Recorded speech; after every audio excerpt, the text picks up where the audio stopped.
It seems like the weather here would be nice for a nice festival. Yes, and over in Pensacola should be really nice too. We're in our decent stretch of nicer weather. The lower humidity is the main thing, and our temperatures are not as hot, but they are still warm. Take a look at today's forecast. We'll get up into the mid 80s this afternoon. That is just slightly below average. Not a lot of rain in the forecast in the city and in the North Shore.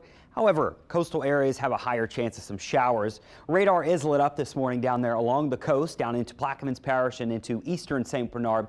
You can see a few showers in the lake there, but as they move closer to the metro, they are weakening. So I don't think we're going to see anything heavy, but a sprinkle's possible. Notice some heavier rain all the way from about Port Sulphur up to nearly Davan and down towards Buras. And Venice got some rain. This is where most of your rain is going to stay today, and you can see your rain chances. They are higher down here in coastal areas. Port Fourchon, Grand Isle, Buras. We'll go with about a 40% chance through the day. Closer to the city, we'll drop it to about 10%. In North Shore, I think you're going to stay dry today. No issues. If you're getting on the water, be careful. Watch out for the storms, obviously, this morning down along the coast. In the lakes and the Sound, though, we're doing good, and we do have a small craft advisory for the first time in a while. Winds are a bit stronger. Seas and lakes are a bit choppier, 1 to 3 feet to maybe even 2 to 4 feet. So small craft advisory is in effect. Those winds will stay generally out of the northeast, 10 to 15, maybe even 15 to 20 knots. So a bit gustier today.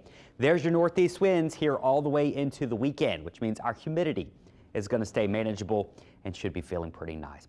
Out in the tropics, National Hurricane Center highlighting finally that area that we think is going to develop into low pressure off the east coast here. Now, this is more than likely going to be non-tropical in nature. There is a small chance that maybe it becomes subtropical thanks to that area of low pressure riding over the warm Gulf Stream here as the low lifts to the north. Notice all the rain spreading up into the Carolinas from Charleston to Myrtle Beach to Wilmington. It is going to be a soggy Friday. It is going to be a very wet Saturday as that low pressure moves inland towards the weekend, bringing rain and high seas and high rip current risk. So rain chances certainly from Savannah up through Wilmington, especially in this area from Charleston to Wilmington up into North Carolina towards New Bern is where I think the worst of the rain is going to be. Rip current risk is there and large swells, so it's not going to be a great Memorial Day weekend over here on the East Coast for the Carolinas. But our weather not looking bad at all. Here is your 7-day forecast. 85 today. We'll be just a little bit warmer tomorrow at 87, but our humidity should still be low enough where it feels nice. 86 on Saturday. A quick disturbance may produce an isolated shower. I don't think we see much. Sunday and Monday are looking good, and then the warm up with the humidity returning into next week.